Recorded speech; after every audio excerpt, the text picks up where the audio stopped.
마태복음 2장 1절부터 11절까지 말씀, 우리 다 같이 한 목소리로 말씀 보도록 하겠습니다.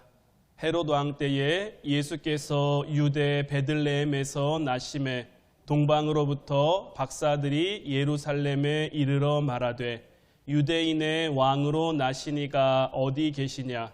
우리가 동방에서 그의 별을 보고 그에게 경배하러 왔노라 하니 헤롯 왕과 온 예루살렘이 듣고 소동한지라. 왕이 모든 대제사장과 백성의 서기관들을 모아 그리스도가 어디서 나겠느냐 물으니 이르되 유대 베들레헴이오니 이는 선지자로 이렇게 기록된 바 또 유대 땅 베들레헴아 너는 유대 고을 중에서 가장 작지 아니하도다. 내게서 한 다스리는 자가 나와서 내 백성 이스라엘의 목자가 되리라 하였음이니이다. 이에 헤롯이 가만히 박사들을 불러 별이 나타난 때를 자세히 묻고 베들레헴으로 보내며 이르되 가서 아기에 대하여 자세히 알아보고 찾거든 내게 고하여 나도 가서 그에게 경배하게 하라. 박사들이 왕의 말을 듣고 갈새 동방에서 보던 그 별이 문득 앞서 인도하여 가다가 아기 있는 곳 위에 머물러 서 있는지라. 그들이 별을 보고 매우 크게 기뻐하더라. 집에 들어가 아기와 그의 어머니 마리아가 함께 있는 것을 보고 엎드려 아기께 경배하고 보배합을 열어 황금과 유향과 모략을 예물로 드리니라. 아멘. 할렐루야. 오늘도 주님을 예배하며 주님 앞에 나온 여러분들에게 하나님의 크신 은혜가 여러분들과 함께하기를 주님의 이름으로 축원해 드립니다. 오늘은 성탄절이죠. 우리를 구원하시기 위해 세상에 오신 우리 예수님의 은혜가, 또한 예수님의 그 크신 사랑이 여러분들과 여러분들의 가정 위에, 또한 우리 화운교회 위에 충만히 임하기를 주님의 이름으로 축원해 드립니다. 우리 성탄절인데 옆에 있는 분들과 인사 나눠볼까요? 메리 크리스마스.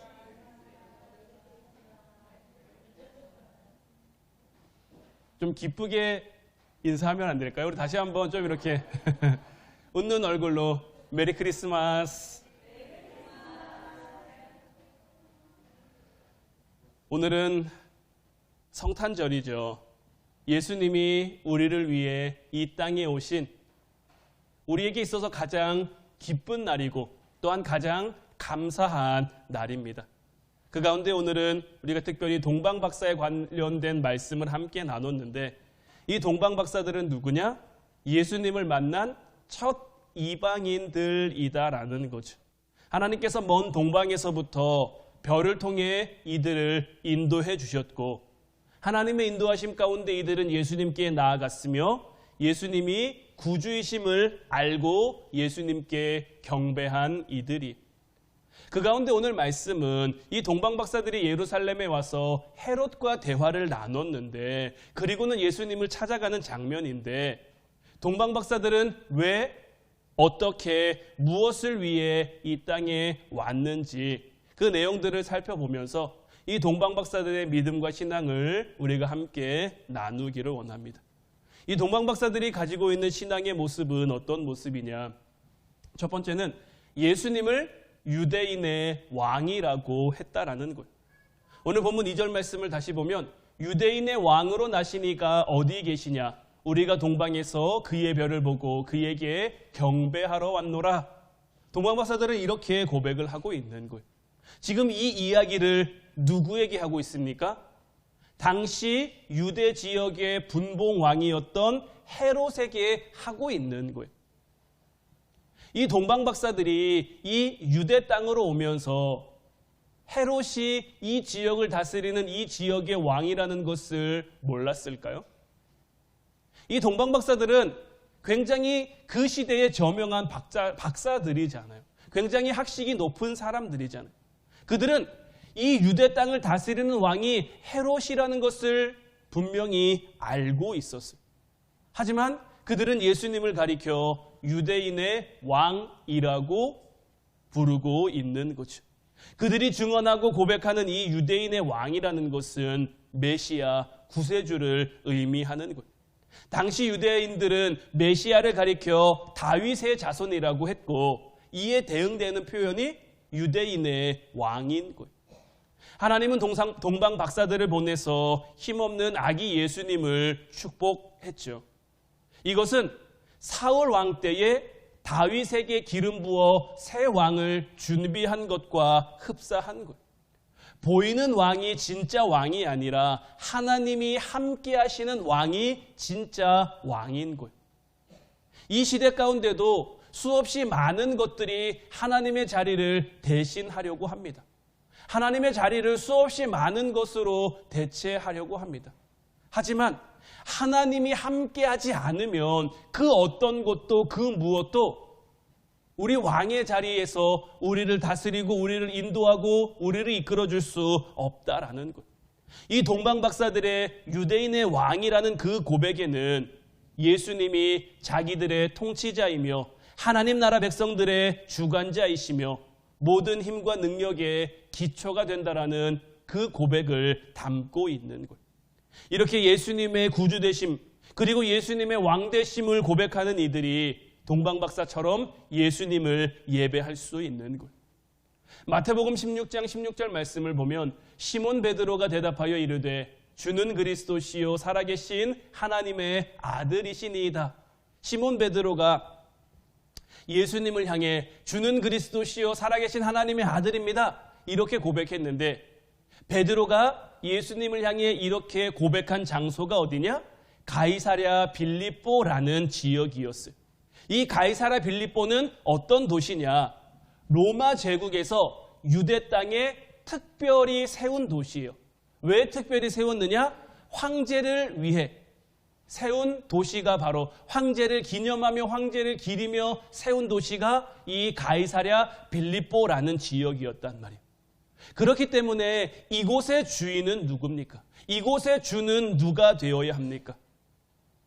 그냥 세계적인 흐름과 정서로 봤을 때는 당연히 로마 황제였던 가이사가 그곳의 주이자 그곳의 주인이어야 하죠. 하지만 베드로는 그 가이사랴 빌립보 그 지역에서 예수님을 향해 주는 그리스도시요 살아계신 하나님의 아들입니다 라고 고백을 한 거예요. 그러니까 다시 말하면 이 동방박사들의 유대인의 왕이라는 그 선포, 예수님께서 유대인의 왕, 예수님이 구주시라는 그 선포가 베드로를 통해서 다시 한번 이 가이사랴 빌립보 지역에 울려 퍼지게 된 거예요. 그리고 이제는 그 고백이 저와 여러분들을 통해서 고백되어야 할 줄로 믿습니다. 이제 우리의 입술을 통해서 주는 그리스도시고 살아계신 하나님의 아들이고 주님만이 진정한 왕이시고 주님만이 우리의 구세주이심을 이제 우리가 늘 믿음으로 고백하며 믿음으로 선포하는 삶을 살 수 있어야 하는 것. 복된 성탄절에 다시금 저와 여러분들의 입술로 예수님의 왕되심과 예수님의 구세주 되심을 고백할 수 있기를 주님의 이름으로 축원해 드립니다. 두 번째로 이 동방박사들은 어떤 신앙을 가지고 있었느냐? 아기 예수님께 경배하는 신앙. 그러니까 아기 예수님을 향해 예배하는 신앙을 가지고 있었다라는 것. 오늘 본문 11절 말씀을 다시 보면 집에 들어가 아기와 그의 어머니 마리아가 함께 있는 것을 보고 엎드려 아기께 경배하고 보배압을 열어 황금과 유향과 모략을 예물로 드리니라. 동방박사들은 예수님이 누구이신지를 정확하게 알고 있었어요. 그리고 이렇게 예수님이 누군지 아는 자들, 예수님이 하나님의 아들이시며 예수님이 구세주라는 것을 아는 이들에게는 마땅히 나타나는 반응이 있어요. 마땅히 나타나는 반응이 무엇이냐? 바로 구주이신 하나님 그리고 하나님의 아들이신 예수님께 경배하며 예배하는 거죠. 이 11절 말씀에 나와 있는 이 경배하고라는 말은 헬라어 프로스퀴네오라는 단어를 사용하고 있는데 이 프로스퀴네오라는 단어에는 세 가지 의미가 있어요. 첫 번째는 부복하다, 무릎 꿇다라는 의미를 가지고 있는데 이 부복하다, 무릎을 꿇다라는 것은 우리가 취해야 할 예배의 자세를 가리켜 말하는 거예요. 우리는 예배의 자리에 나옴에 있어서 늘 겸손한 마음으로 나와야 하는 거예요. 예수님이 나를 구원해 주신 그 은혜에 감사하며 예수님의 그 십자가 사역이 없었다면, 예수님의 우리를 향한 그 피 흘림이 없었다면 우리가 이 자리에 설 수 없는 그러한 죄인임을 인정하고 회개하고 고백하는 마음으로 겸손하게 주님 앞에 나와야 하는 것이고, 이 프레스퀴네오가 가지고 있는 두 번째 의미는 존경하다, 공경하다라는 의미인데, 이것은 우리 예배하는 예배자들이 가져야 하는 예수님을 향한 마음이다라고 할 수 있는 거예요. 우리는 늘 예수님을 존경하고 예수님을 공경하고 예수님을 닮으려는 마음을 가지고 있어야 하는 거예요. 그래서 이와 같은 자세와 이와 같은 마음으로 주님을 경배, 주님을 예배할 수 있어야 하는 거죠. 동방박사들은 이런 자세로, 이런 심령으로 주님께 예배를 드렸고, 이제는 우리가 그와 같은 모습으로 주님 앞에 나아가야 할 차례인 거예요. 누가복음 2장을 보면 예수님의 탄생과 관련해서 세 종류의 사람이 등장하고 있어요. 첫 번째 사람들은 누구냐? 누가복음 2장 20절 말씀을 보면 목자들은 자기들에게 이르던 바와 같이 듣고 본 그 모든 것으로 인하여 하나님께 영광을 돌리고 찬송하며 돌아가니라. 천사가 밤에 양을 치던 그 목자들에게 나타나서 예수님의 탄생 소식을 알렸죠. 예수님의 탄생 소식을 들은 목자들은 어떻게 합니까? 자기들에게 이르던 바와 같이 하나님께 영광을 돌리고 찬송했다라는 거예요. 예수님께 나와, 예수님의 탄생 소식을 듣고 예수님께 나와 예수님께 경배하며 예수님께 예배한 거죠. 또 어떤 이들이 예수님의 탄생을 알았습니까? 누가복음 2장 25절로 28절 말씀을 보면 예루살렘에 시므온이라 하는 사람이 있으니 이 사람은 의롭고 경건하여 이스라엘의 위로를 기다리는 자라. 성령이 그 위에 계시더라. 그가 주의 그리스도를 보기 전에는 죽지 아니하리라 하는 성령의 지시를 받았더니 성령의 감동으로 성전에 들어가매 마침 부모가 율법의 관례대로 행하고자 하여 그 아기 예수를 데리고 오는지라. 시므온이 아기를 안고 하나님을 찬송하여 이르되. 두 번째 이 예수님의 탄생을 알았던 사람들 가운데는 이 시므온이라는 사람이 있어요. 이 시므온은 하나님의 성령이 함께하는 사람이었고요. 그 성령의 지시 가운데 메시아를 보기 전에는, 그리스도를 보기 전에는 죽지 않는다라는 그러한 계시를 받은 거예요. 그런데 누가 예수님인지, 어떤 사람이 예수님인지 알려주지 않았단 말이에요. 그런데 이 예수님의 부모가 예수님을 안고 율법의 관례대로 성전 안으로 아기를 안고 들어오는데 보자마자 이 성령의 함께 하심으로 그 아기가 누구인지를 안 거죠. 그러니까 이 시므온이 어떻게 합니까? 이 아기를 안고 하나님을 찬송하고 하나님께 경배하며 하나님께 영광을 돌리고 있는 것. 마지막 세 번째는 누구냐? 누가복음 2장 36절로 38절 말씀을 보면 또 아셀 지파 바누엘의 딸 안나라 하는 선지자가 있어 나이가 매우 많았더라. 그가 결혼한 후 7해 동안 남편과 함께 살다가 과부가 되고 84세가 되었더라.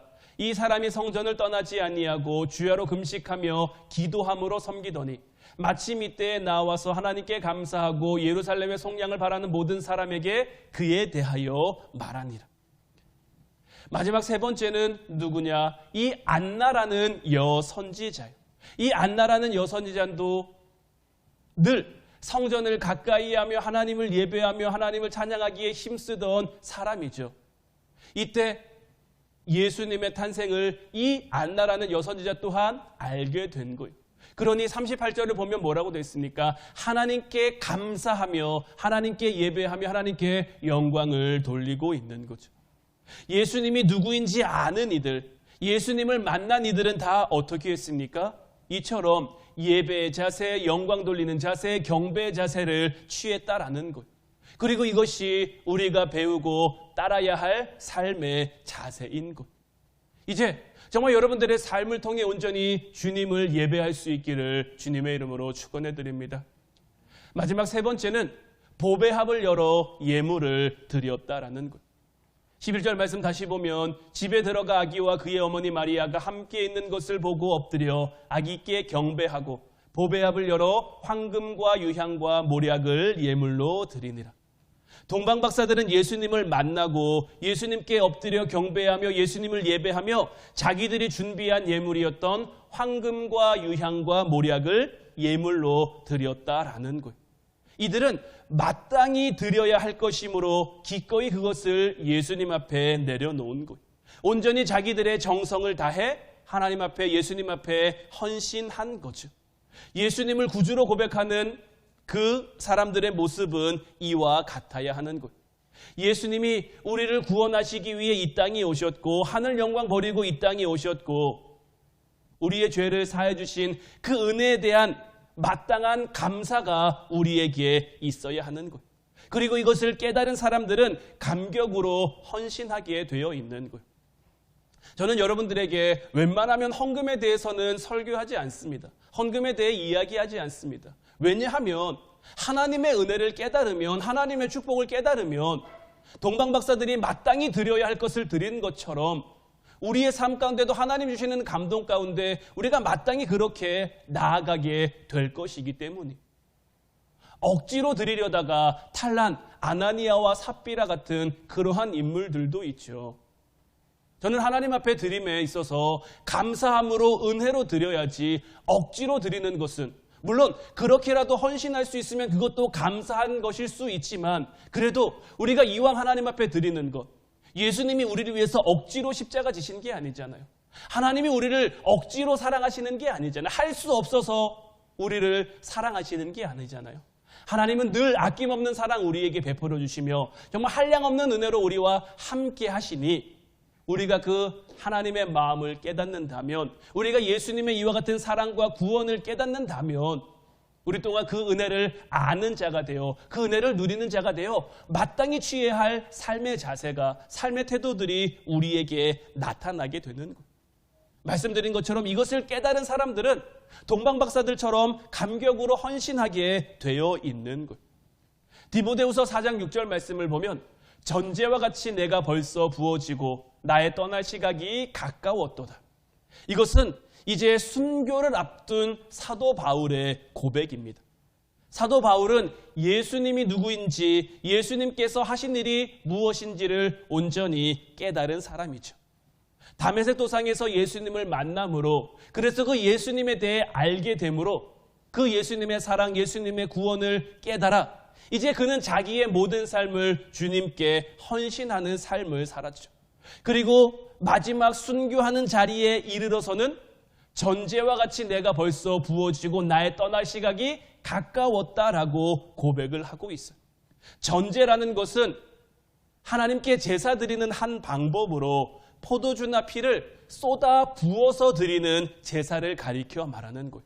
그러니까 사도 바울의 이 고백은 무엇을 말하고 있는 겁니까? 나의 생명, 나의 목숨, 나의 모든 것을 다 예수님께 쏟아 부어 헌신했다라는 고백인 거예요. 요한계시록 4장 10절 말씀을 봐도 24장로들이 보좌에 앉으신 이 앞에 엎드려 세세토록 살아계시는 이에게 경배하고 자기의 관을 보좌 앞에 드리며 이르되라고 되어 있는데 이 24장로들은 이미 최후 구원의 승리를 얻은 성도들이에요. 그들 가운데서도 특별히 24장로로 택함을 받은 사람들이란 말이에요. 이들은 최후 승리자로 하나님 나라에 올라갔어요. 하나님과 영원한 영광을 누리게 될 이들이에요. 그런데 이들이 어떤 모습을 보이고 있습니까? 자기의 관을 보좌 앞에 드린다라는 거예요. 하나님이 주신 면류관을 주님 앞에 드리고 있다라는 거죠. 왜 드립니까? 구원의 감격, 예수님 그 구원에 대한 예수님 은혜에 대한 감격이 하나님 나라에서도 이어짐을 고백하고 있는 거죠. 저는 오늘을 살아가는 우리들에게도 이와 같은 감격과 감사와 헌신이 넘쳐날 수 있기를 소망해요. 바라기는 정말 예수님을 처음 만난 이 이방인들인 동방박사들의 신앙 모습을 우리가 배움으로 우리가 따름으로 그들을 통해 영광 받으신 주님이 이제 우리를 통해 영광 받을 수 있기를 소원해요. 예수님을 구주로 고백하고 예수님을 경배하며 예수님을 예배하며 보배합을 열어 예수님께 헌신함으로 하나님이 이 땅 가운데 주셨던 그 평화를, 하나님이 이 땅 가운데 주셨던 그 기쁨을 이제 온전히 누릴 수 있는 그 축복 가운데 살아가는 저와 여러분들이 되시기를 주님의 이름으로 축원해 드려요. 오늘은 성탄절이기도 하고 이번 한 해를 마무리하는 마지막 주일이기도 하죠. 올 한 해의 삶을 여러분들 돌아보시면 어떻습니까?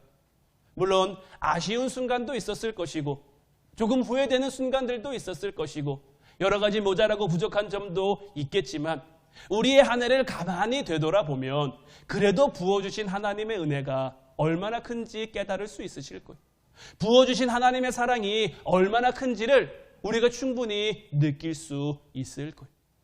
우리 하나님은 이렇게 우리를 사랑해 주시고 이렇게 우리에게 은혜 베풀어 주시는 분이 할 수만 있는 대로 우리와 함께 하기를 바라시며 우리와 동행하며 이 땅을 살아가기를 바라시는 분이 이제 다음 주 새로운 한 해가 시작될 텐데